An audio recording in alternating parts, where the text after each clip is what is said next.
ছয় দফা দাবিতে দ্বিতীয় দিনের মতো দেশজুড়ে অনির্দিষ্টকালের কর্মবিরতি পালন করছেন ইন্টার্ন চিকিৎসকেরা। চট্টগ্রাম, খুলনা, ময়মনসিংহ, সিলেট ও গাজীপুর সহ বিভিন্ন মেডিকেল কলেজ হাসপাতালে মানববন্ধন ও বিক্ষোভ কর্মসূচিও পালন করছেন তারা। দাবি না মানলে আরও কঠোর কর্মসূচির হুঁশিয়ারি দিয়েছেন আন্দোলনকারীরা। প্রতিনিধিদের তথ্য ও ছবিতে সুমন সিদ্দিকী বাবুর রিপোর্ট।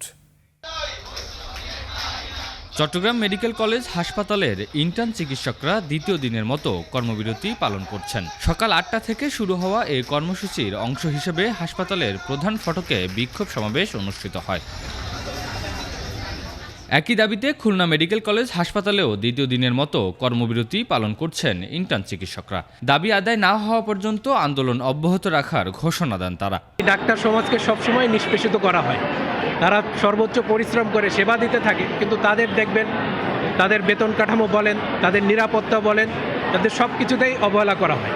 আমাদের দাবিগুলো যে 6টা দাবি আছে ওইগুলো আদায় হলে আমরা ফিরে যাব। ময়মনসিংহ মেডিকেল কলেজ হাসপাতালে মানববন্ধন কর্মসূচি পালন করেন ইন্টার্ন চিকিৎসকরা। এতে এফসিপিএস প্রশিক্ষণার্থীরাও অংশ নেন।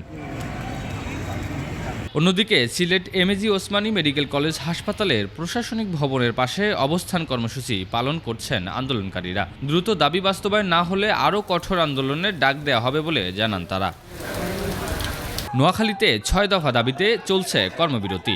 সকাল 11টা থেকে হাসপাতালের প্রধান ফটকে অবস্থান কর্মসূচি পালন করছেন আন্দোলনকারীরা। মাত্র গিয়ে এমবিবিএস পাশকৃত একজন ডাক্তার যে গিয়ে যার এখনো ইনকামের কোনো সোর্স নাই, তাকে বলা হয় গিয়ে এফসিপিএস পরীক্ষা দেওয়ার জন্য 11,000 টাকা ফিস দিতে হবে, যেটা আমাদের উপর জুলুম ছাড়া কিছুই নয়। ইন্টার্ন চিকিৎসকদের বেতন ভাতা বৃদ্ধি এবং ট্রেনিং চিকিৎসকদের বেতন ভাতা বৃদ্ধি এবং বিসিএস এর সময়সীমা বৃদ্ধি 34 বছর পর্যন্ত করা অবধি, এই কয়টা মূল পয়েন্টকে আমরা ফোকাস করে আমরা আমাদের দাবি চালিয়ে যাব।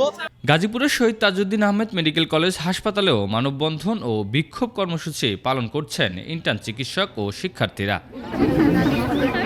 দাবি আদায়ে সরকারের পক্ষ থেকে কার্যকর উদ্যোগ না আসা পর্যন্ত কর্মবিরতি চালিয়ে যাওয়ার ঘোষণা দিয়েছেন ইন্টার্ন চিকিৎসকরা। কিন্তু বাকি সুমন সিদ্দিকী বাবু, 21 টেলিভিশন।